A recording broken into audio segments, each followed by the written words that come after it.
একটি মানব রচিত কিছু স্বার্থবাদী মানুষের কর্তৃক প্রণীত সংবিধানের আলোকে প্রচলিত হওয়ার কারণে, পরিচালিত হওয়ার কারণে এদেশের মানুষের আকাঙ্ক্ষা বাস্তবায়িত হচ্ছে না, যার জন্য আমরা বিগত 54 বছর পর্যন্ত দেখে আসছি। আপনি আমি বিভিন্ন সময়ে প্রত্যাশা করি দেশ হয়তোবা আগামী দিনে ভালো চলবে, অথবা এর পরের সেশনে ভালো চলবে, অথবা এর পরের সেশনে ভালো চলবে।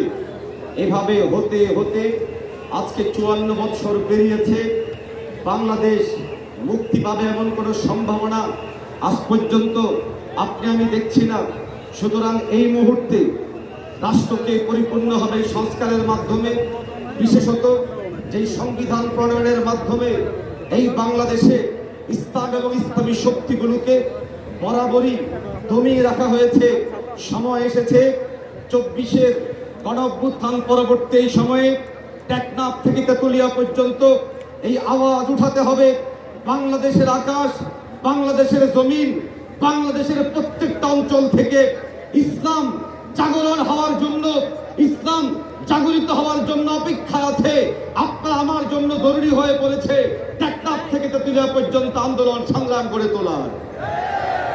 সংগ্রামী হাজিরিন,